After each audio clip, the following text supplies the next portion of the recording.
You're asleep at 2 a.m., and in the span of maybe 3 seconds, an automated script tries to log into your company's servers from two totally different continents. Yeah, which is never a good sign. Right. And it downloads this massive database of customer records, immediately attempts to cover its tracks, and then just vanishes.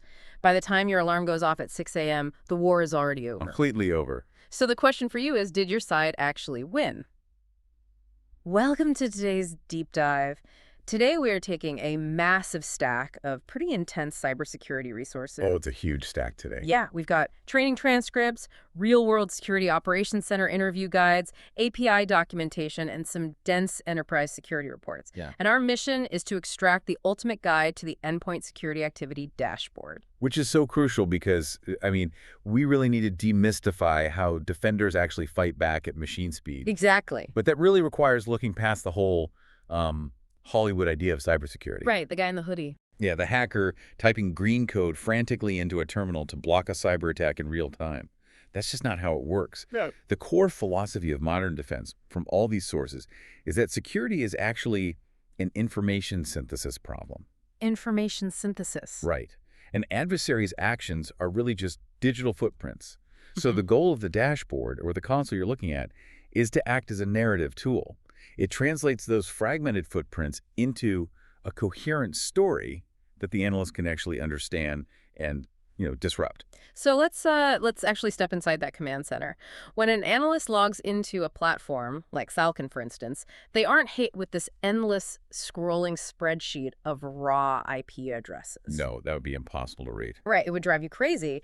Instead, organizations and SOC admins customize their view using these things called widgets, which it really reminds me of the instrument panel in a modern airplane cockpit. Oh, that's a really good way to look at it. Yeah, because if you're flying a Boeing, you do not want a raw data feed of fuel injection rates or, internal engine pressure. Yeah. Right, that would be totally overwhelming in a crisis. Exactly. You just want a high-level gauge that tells you, is the engine healthy or is the engine currently on fire? You only dive into the deep mechanics if the gauge actually indicates a problem. And the customization aspect is really what makes that approach work. Because, every organization has totally different priorities and risk tolerances. So they arrange the gauges differently. Exactly. They arrange them to fit their specific threat landscape. So if we look at the widgets detailed in our sources, we can see the exact signals analysts rely on to spot that metaphorical engine fire. Right. One of the really prominent ones is the new or most recent detections panel. It basically just displays raw numbers, like 16 file hashes detected. So it's literally the flashing red light. Yeah, it's the flashing red light on the console, designed to highlight items that need immediate manual triage by a human. Okay, but alongside that one, the sources highlight the prevented malware by host widget. And this one shows if any malware activity occurred on a specific account, usually looking back over the last 7 days. Yeah, the 7-day trend. But wait, hold on. If the widget literally says prevented malware, why does the analyst even need to look at it? Didn't the software already do its job and stop the bad guy? The gauge says the fire was put out. It is so tempting to think that, a block threat feels like a victory, right? But a block is really just the beginning of the investigation. Really? Yeah, the incident responder first has to determine if this block was a false positive or a true positive. Meaning, did the system block an actual malicious payload? Or did it just accidentally quarantine the accounting department's custom tax software because it was acting weird? Exactly that. Sometimes a perfectly legitimate script in your specific environment just happens to resemble malware to the automated system. Oh, I see. And if it's a false positive, the analyst needs to create an exception immediately so the business can keep running. You don't want to block payroll. Right, obviously. But what if it's a true positive? Well, if it really was malware, the analyst still has a major problem to solve. Because a block just means the innermost layer of defense held. The very last wall. Right. The fact that the enemy reached the gates means they bypassed the outer perimeter defenses to land on that host in the first place. Ah, okay. So the investigation is actually about finding the hole in the fence. Exactly. They won the skirmish, but they need to figure out how the adversary bypassed the firewall or if an employee fell for a phishing email or something to prevent the next wave. That is the ultimate goal. And to help build that broader context, the dashboard includes this bucket called the Total Overwatch Analyzed Events. Okay, what does that do? It provides this continuous look at the behind-the-scenes monitoring of the customer's environment against external threats. So it gives the analyst a sense of the sheer volume of analysis happening in the background. It filters out the noise. Right. And then you have detections by tactics, which is just crucial. It aligns perfectly with the IR ATT and CK framework. Which means it doesn't just say malware found. It actually categorizes the threat to show the specific tactics, techniques, and procedures, the TTPs that the threat actors are adopting. Right, it categorizes the behavior itself. Like, is this a defense evasion tactic? Mm. Or is it an attempt at lateral movement? Or credential dumping. Exactly. Mm. This is where the platform really starts telling that narrative we discussed earlier.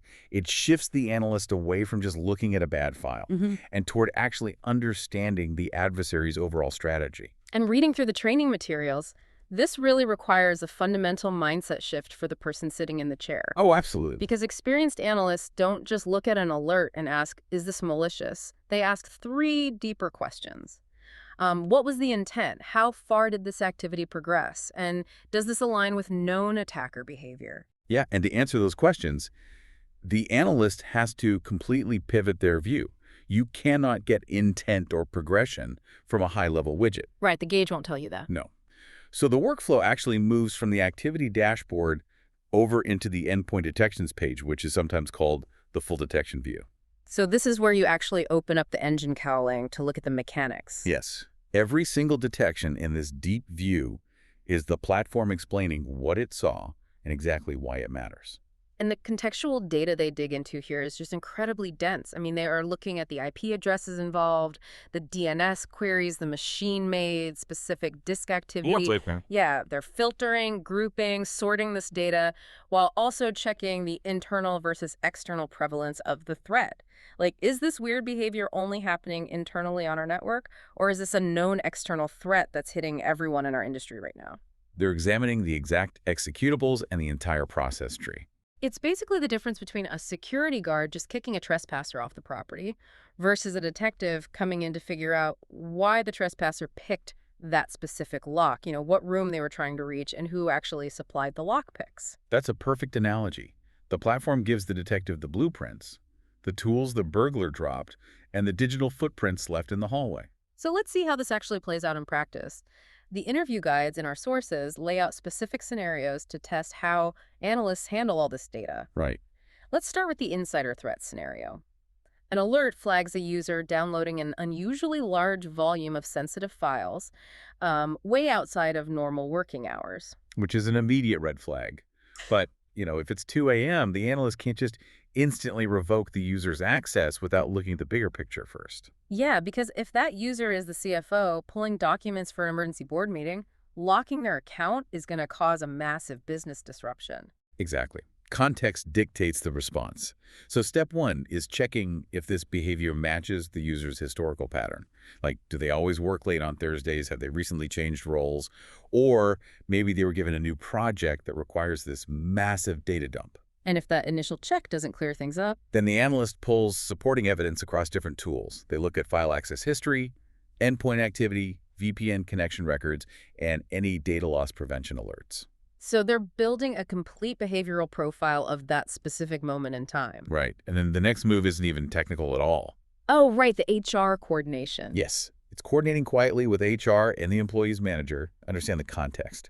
Because you really need that human intelligence layer before taking aggressive action against an internal employee. It requires immense finesse. It does.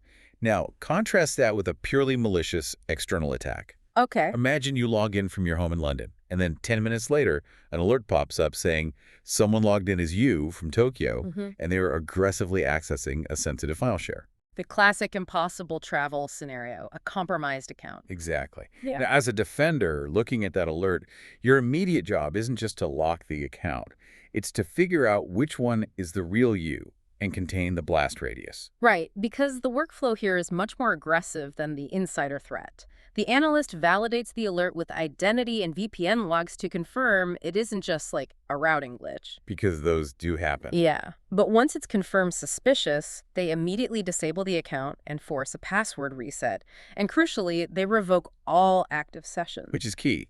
It violently kicks the attacker out of the environment immediately, and then they preserve the audit trail for forensics. So the door is slammed shut, but again, slamming the door isn't the end of the investigation, is it? Not at all. They still have to figure out how the attacker got the keys. Was multi-factor authentication bypassed? Were other accounts touched? Are there signs of lateral movement? Right. Did the attacker use your compromised laptop to jump over to a critical database server before you kicked them out? Because finding the root cause is really the only way to ensure the door stays shut. And then they document everything and feed those findings back into the access controls. Exactly. Now, to get answers to those questions about lateral movement or MFA bypass, the endpoint dashboard we've been talking about is really just one part of a much larger ecosystem. Right, the tool stack. Yeah, analysts group their tools by what they help them see. Let's visualize how this tool stack actually connects for you listening. So you have EDR, endpoint detection and response tools like CrowdStrike, Sentinel, or Defender. Think of EDR as the security camera inside the bank vault.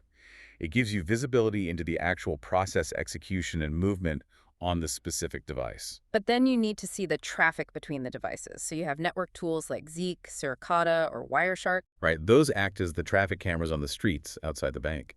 They spot unusual data flows or, signs that an infected machine is communicating with an external command and control server. And then there are cloud-native tools like AWS CloudTrail, GuardDuty, Azure Defender, or GCP Security Command Center. Which monitor the broader infrastructure, looking for identity abuse or misconfigurations in the cloud. And tying all of this together is the SIEM platforms like Splunk, Microsoft Sentinel, or Kirdar. The SIEM is essentially the detective's corkboard with the red string. It centralizes all the logs from the vault cameras, the street cameras, and the cloud, so the analyst can actually correlate events and see the entire heist unfold. And that holistic view is really what separates a mature security operations center from a reactive one. They aren't looking at isolated alerts, they're watching the adversary's campaign across the entire enterprise. But this brings up a massive logistical problem for you listening to consider. We just outlined incredibly complex multi-step workflows. I mean, we are talking about checking VPN logs, correlating data across half a dozen tools, coordinating with HR, revoking sessions, analyzing file hashes. That's a lot. It's a huge amount. How can one human being, or even a whole team of human beings, manually execute all of this fast enough during a live automated attack without just drowning in alert fatigue? Wow. I mean, if the script hits at 2 a.m., human reaction time is simply too slow. You hit the nail on the head. Human bandwidth is the biggest bottleneck in cybersecurity today, and the solution, which is outlined heavily in our enterprise sources, is automation. Okay, automation. Specifically, SR platforms, security orchestration, automation, and response, things like Cortex XSOR or Splunk XSOR. Got it. Analysts use APIs to connect all those tools we just discussed, and they configure the SR system to take automated actions based on the severity of the alert. So the system basically acts as a digital first responder. Exactly. It executes severity-based playbooks. So let's say a critical alert fires like a known ransomware signature is detected on a really vital server. Okay, worst case scenario. Right. The API playbook triggers instantly. Without waiting for a human to wake up, it network contains the host, basically severing its connection to the rest of the business so the ransomware cannot spread. Oh, wow. Yeah, and it automatically dumps the system's memory for forensic analysis because, volatile memory is lost if the machine powers down. Right, you lose the evidence. Exactly. So once the memory is dumped, it shuts the device down completely. And simultaneously, it pages the on-call analyst via PagerDuty and drops a full summary of the incident into a dedicated Slack channel. And all of that happens in seconds. Literally seconds. The fire is contained, the evidence is preserved, and the human is woken up to investigate the aftermath, rather than waking up to a burning building. That is incredible. But what about a high severity alert, not a critical one? For a high severity alert, the playbook might be just slightly less aggressive. It might generate a one-click prompt link for an analyst. So the analyst reviews the correlated data presented by the SOR platform, and then they click one button to manually contain the device if they agree it's actually a threat. Okay, and for the low-level noise, like a user accidentally downloading adware or, I don't know, a tracking cookie. The playbook automatically creates a ServiceNow ticket for the IT help desk to request removal, And it emails the user a polite reminder about the company's acceptable use policy. Oh, that's great. Yeah, the SOC analyst never even sees it. It filters out all the noise so the humans can focus on the targeted critical attacks. It's all about speed and scale, isn't it? Exactly. And even when the analyst does get involved manually, they have tools like real-time response or RTR. How does that work? Well, the analyst might be sitting in Chicago, right? And the infected laptop is in a hotel room in Singapore. Through RTR, they can drop into a secure remote shell directly from the console. Without leaving their desk. Right. They can execute PowerShell scripts to kick off antivirus scans, kill malicious processes, or grab host information like ME addresses, OS versions, and internal IPs. All of this to enrich the alert data without physically touching the machine. So RTR bridges the gap between seeing the threat and actually eliminating the threat. Yeah. It allows the analyst to reach right through the dashboard and manipulate the battlefield directly. That's exactly what it does. Which really brings us full circle. We've traced the journey from those high-level, customizable gauges on the activity dashboard down into the really gritty, investigative mindset of decoding tactics and intent. Yeah, we've covered a lot. We really have. We've seen the delicate balance of handling insider threats versus the aggressive lockdown of an external breach. And finally, how defenders use APIs and SOR platforms to actually fight back at machine speed. It's an incredibly dynamic environment. But, as we rely more and more on these automated playbooks, it raises a lingering question for you to explore. Yeah. We've seen how these workflows can instantly network isolate a device, dump its memory, and shut it down without any human intervention based on a single critical alert. Right, the digital reflex. Exactly. But what happens when an adversary learns exactly how our playbooks are structured? Oh, wow. Could a clever attacker intentionally spoof these critical alerts on our most vital servers, basically weaponizing our own automated SR workflows to shut down the business for them? It turns our own digital reflexes against us. That is a fascinating and frankly terrifying thought to leave you with. Thank you for joining us on this deep dive into the Endpoint Security Activity Dashboard. Keep questioning the systems around you, and we will see you next time.